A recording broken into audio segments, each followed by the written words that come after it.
ہوتی ہے وہ کیا ہے؟ جناب سارہ کو جناب اسحاق جب ہوتے ہیں تو جناب اسحاق کی جو نسلیں ہوتی ہے کہ جناب اسحاق کے بعد جناب یعقوب، جناب یعقوب کے بعد جناب یوسف، جناب یوسف کے بعد جناب داؤد، جناب داؤد کے بعد جناب سلیمان، جناب سلیمان کے بعد جناب موسیٰ، جناب موسیٰ کے بعد جناب عیسیٰ، عیسیٰ تک آ کر نبوت ٹھہر جاتی ہے، عیسیٰ تک آ کر نبوت ٹھہر جاتی ہے۔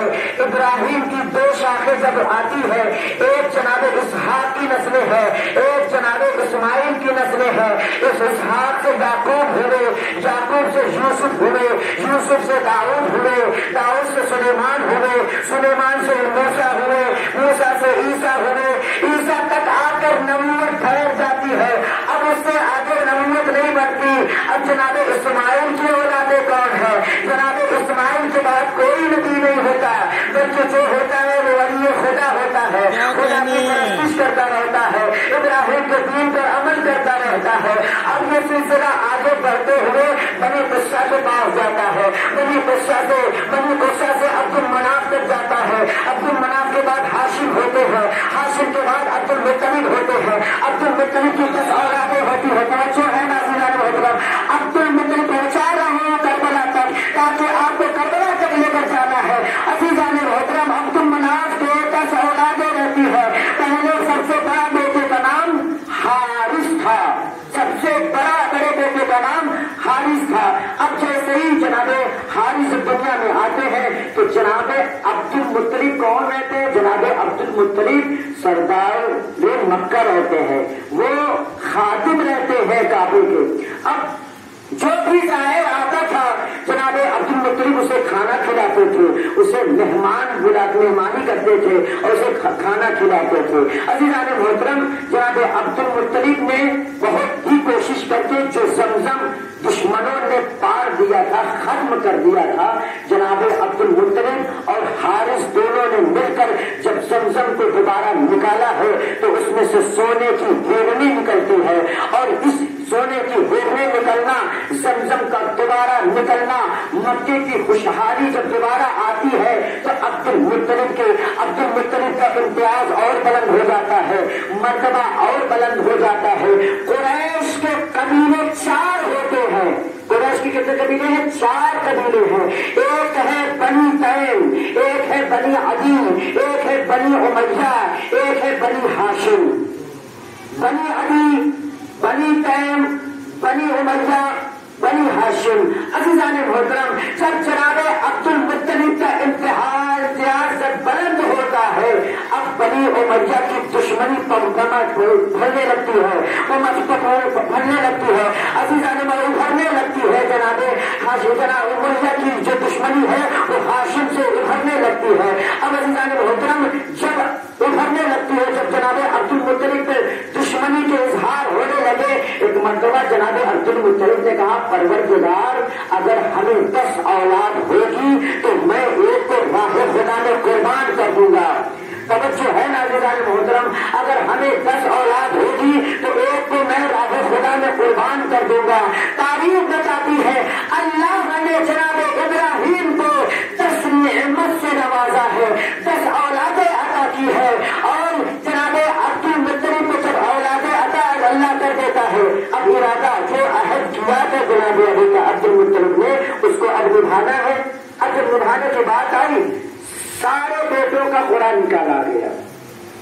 جب سارے بیٹوں کا قرآن نکالا گیا تو جناب عبداللہ کا نام آتا ہے۔ جناب عبداللہ کون ہے؟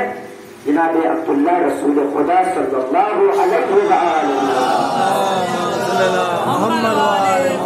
جناب رسول خدا یا عبداللہ جناب رسول خدا کے والد ہیں، ان کا جب نام آتا ہے قرآن میں، اب جناب عبد المطلب جناب عبداللہ کو قربانی گاہ کی طرف لے کر چلتے ہیں۔ تاریخ جناب عبداللہ کے بارے میں یہ لکھتی ہے کہ جناب عبداللہ پورے مکے میں اتنے خوبصورت تھے کہ تمام عرب کی عورتیں خواستگاری کے لیے آتی تھیں کہ کاش عبداللہ ہم سے شادی کر لے، کر لے، اس لیے کہ جناب عبداللہ کی پیشانی میں جو نور اتر رہا تھا، نور نکل رہا تھا، لوگ یہ سمجھ گئے تھے کہ جناب عبداللہ سے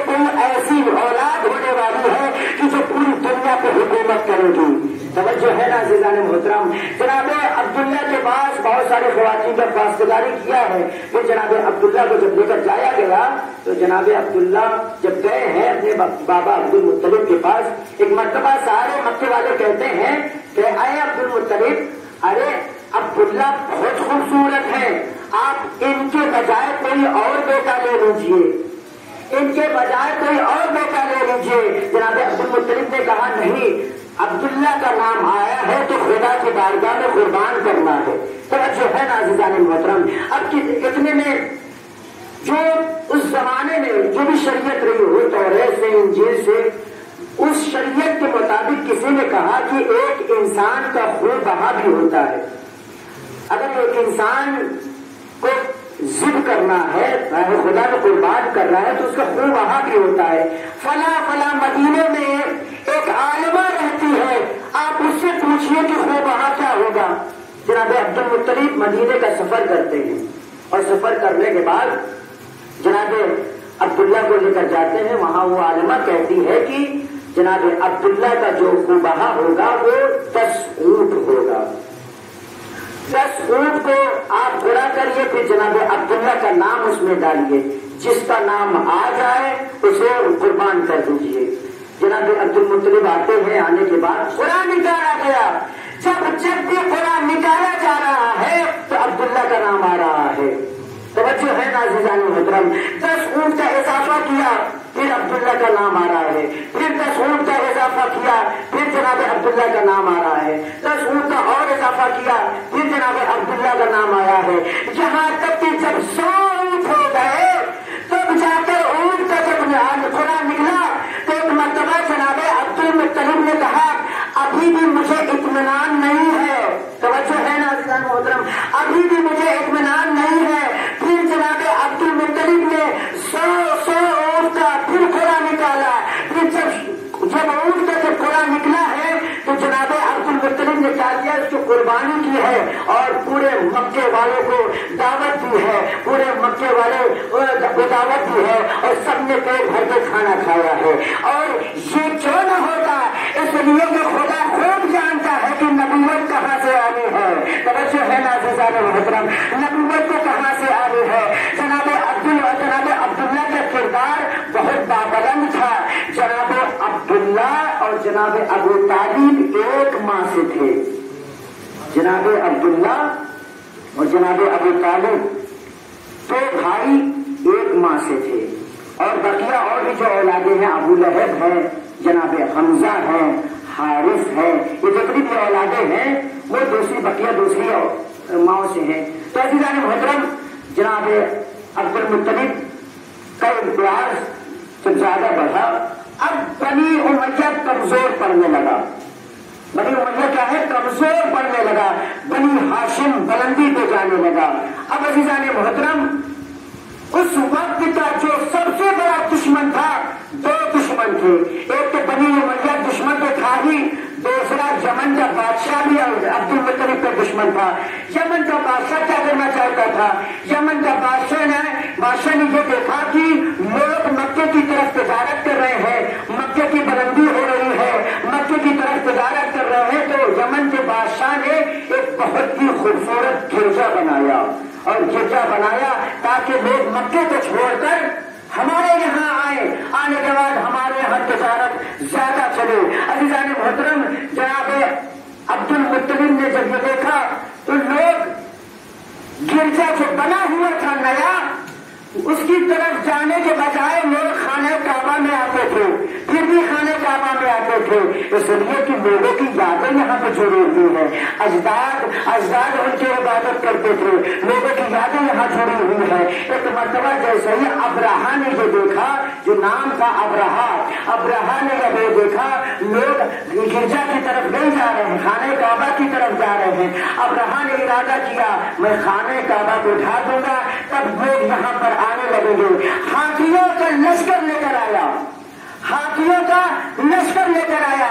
آنے کے بعد مکے کی سرزمین پر جب آیا ہے تو جناب عبد المطلب کے جانوروں کو قبضہ کیا. اور جناب عبد المطلب کو جب خبر ملی، ایک مرتبہ ابرہا کے پاس آئے اور آنے کے بعد دشمنوں کی آنکھوں میں آنکھیں بگاڑ کر گفتگو کرنا شروع کر دیا. اب رہا وہ بادشاہ تھا جس بڑا ظالم بادشاہ تھا, کوئی اس سے گفتگو نہیں کرتا تھا, مگر جناب عبد المطلب بغیر ڈرے ہوئے اب رہا سے گفتگو کر رہے ہیں. ایک مرتبہ کہتے ہیں کہ تم تو آئے ہو, کس کام سے آئے ہو مجھے نہیں معلوم, مگر تم نے ہمارے جانوروں کو جو قبضہ کر لیا ہے اسے تم چھوڑ دو. اب جیسے ہی اب رہا یہ سنتا ہے تو فوراً مسکراتا ہے. مسکرانے کے بعد کہتا ہے کہ میں نے سوچا تھا کہ تم خانہ کعبہ کی متولی ہو, تم خانہ کعبہ کو بچانے کے لیے آئے ہو, اپنے جانور کی فکر میں آ گئے. ایک مرتبہ جناب عبد المطلب تاریخی جملہ کہتے ہیں, اے ابراہ یاد رکھو اونٹ ہماری ملکیت ہے, اس کی ہم حفاظت کرو گے, کعبہ جس کی ملکیت ہے وہ اس کی حفاظت کرے گا. صلوات محمد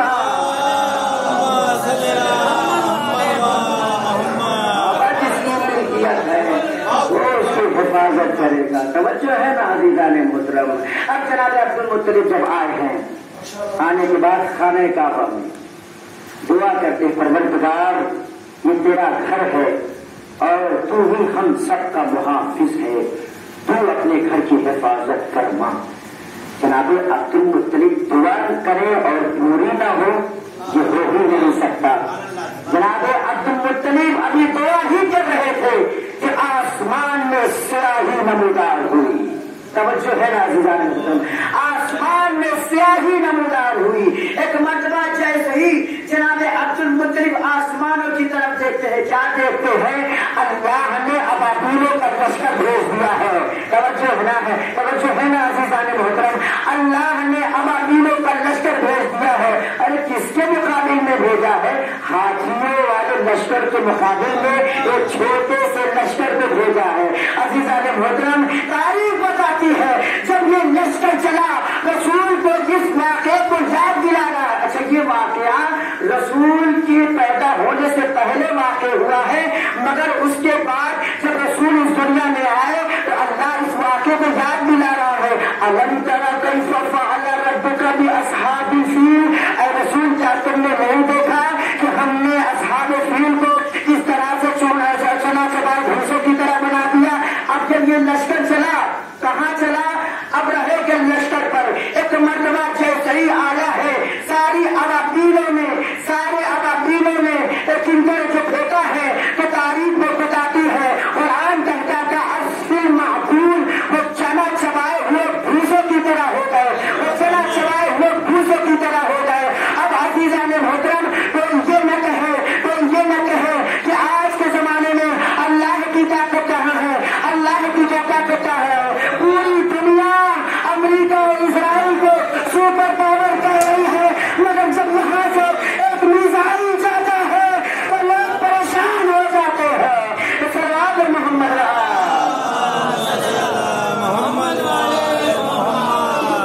شیطانی طاقت اور ہوتی ہے, اللہ کی طاقت اور ہوتی ہے. توجہ ہے نا عزیزان محترم. جناب عبد المطلب دعا کرتے ہیں اور جب دعا پوری ہوتی کا اصل معقول یعنی چنا چبائے ہوئے بھوسے کی طرح ہو گئے.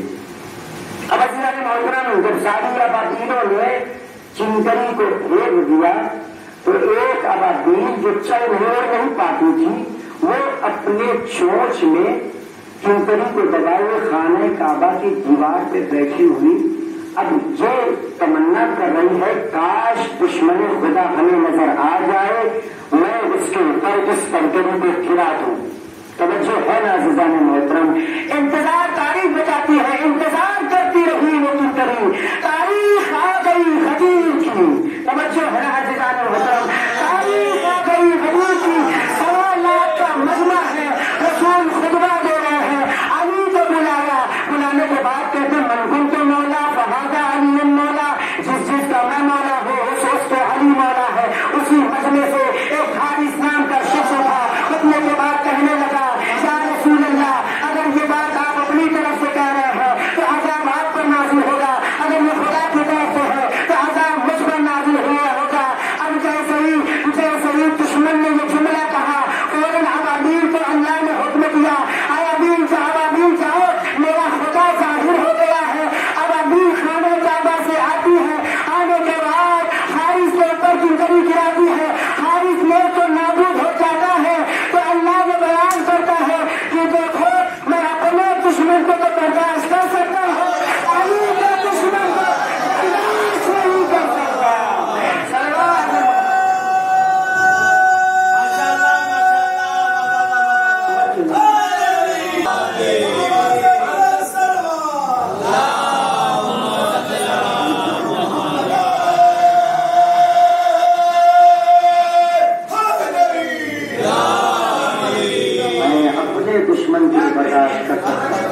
کسی کے دشمن کو برداشت نہیں کر سکتا.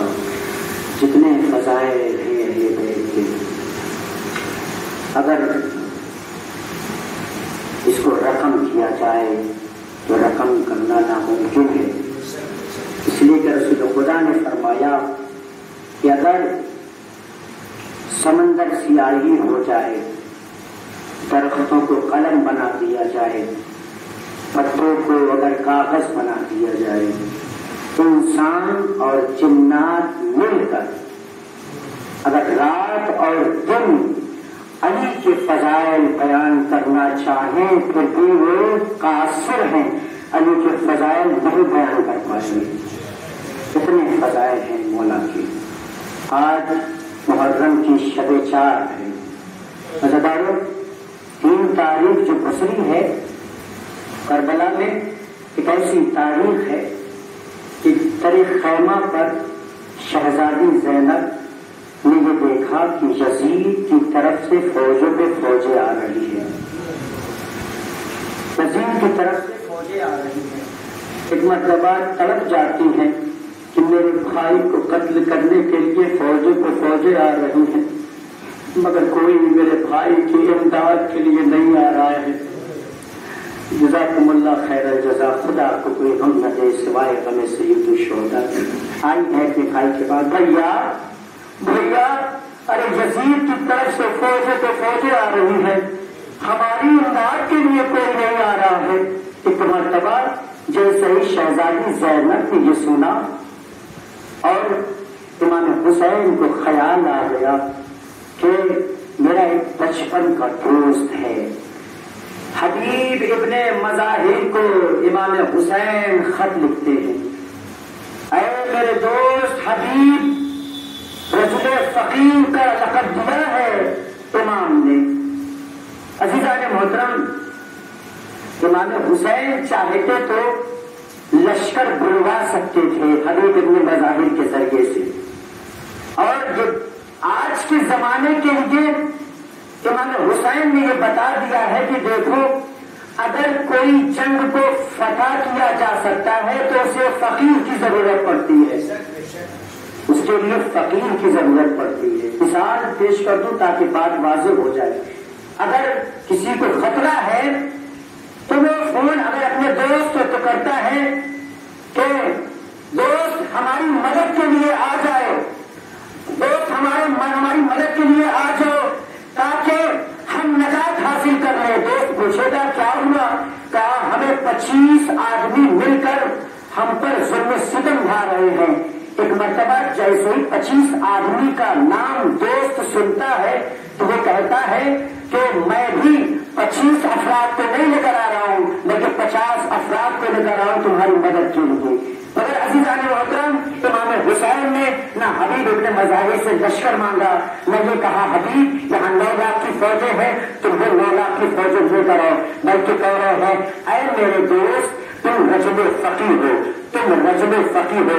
اس کا مطلب یہ ہے کہ اس کا مطلب یہ ہے امام حسین یہ بتانا چاہتے ہیں کہ دیکھو، اگر چاہے اس زمانے کی جنگ ہو، چاہے وہ کربلا کی سن 61 کی جنگ ہو، اس کے مقابلے میں لاکھوں کا لشکر ہو، تو لاکھوں کے لشکر کے لڑنے کے لیے لاکھوں کے لشکر کے لڑنے کے لیے لاکھوں کے لشکر کی ضرورت نہیں ہے بلکہ فقیر کی ضرورت ہے. تو آج عزیزان محترم، آج اگر امریکہ اور اسرائیل سپر پاور ہے تو اس کو مارنے کے لیے ہمیں فوج کی ضرورت نہیں ہے بلکہ فقیر کی ضرورت ہے. صلوات محمد یہ پیغام تھا جو پہنچانا تھا. مسائل کی منزل میں داخل ہو گیا مگر ایک پیغام تھا امام حسین کی بصیرت یہ دیکھ رہی تھی. لوگ فوج کو ڈھونڈیں گے، لوگ لشکر کو ڈھونڈیں گے، مگر میں لشکر میں فقیر طلب کر رہا ہوں. ایک فقاہت یہاں پر ہونا چاہیے، فقیر ہونا چاہیے. اب یہ قاصد جب گیا ہے کوفے میں، کوفے کا ماحول ایسا تھا کہ ہر جگہ پر سپاہی ہر گلی میں موجود ہے، کسی کو اندر اور کوفے کے باہر جانے کی اجازت نہیں ہے. کرفیو کا ماحول ہے.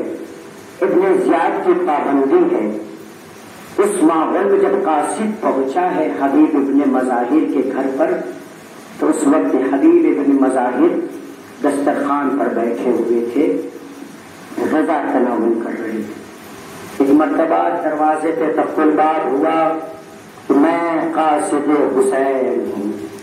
جیسے ہی حبیب ابن مظاہر نے قاصد حسین کا نام سنا، دسترخوان کو چھوڑ کر آئے ہیں، قاصد کا استقبال کیا، خط کو جیسے ہی پڑھ رہے ہیں، پڑھتے پڑھتے حبیب ابن مظاہر گریہ کرتے جاتے ہیں، اے حبیب تیرا دوست نرغہ آبا میں گھرا ہوا ہے،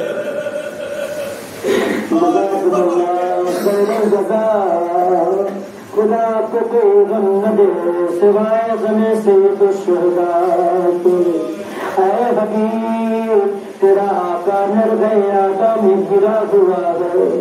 ایک مرتبہ جیسے حبیب نے گریہ کیا، زوجہ نے پوچھا حبیب ارے کیا بات ہو گئی، کس کا خط آیا ہے؟ ایک مرتبہ حبیب ابن مظاہر کہتے ہیں ارے یہ خط آقا حسین کا آیا ہے اور آقا حسین نے مجھے طلب کیا ہے۔ ایک مرتبہ زوجہ کہتی ہے اے حبیب ارے بتاؤ تمہارا ارادہ کیا ہے؟ ایک مرتبہ جناب حبیب کہتے ہیں ارے وہ شہزادوں کی جنگ ہے، میں کیا کروں گا وہاں پر جا کر؟ جیسے ہی سننا تھا زوجہ تڑپ گئی، تڑپ کے کہتی ہے اے حبیب لو چوڑیوں کو تم پہنو، ارے میں آقا حسین کی نصرت کے لیے جا رہی ہوں۔ آج جزاکم اللہ خیر الجزا۔ جیسے ہی اس جذبے کو دیکھا فرماتے ہیں اے زوجہ محترم ارے میں تمہارا امتحان لے رہا تھا، میں آقا حسین کی خدمت میں جاؤں گا۔ غلام سے کہا ہے غلام تم فلاں مقام پر میرا انتظار کرنا، میں تمہارے پیچھے آ رہا ہوں۔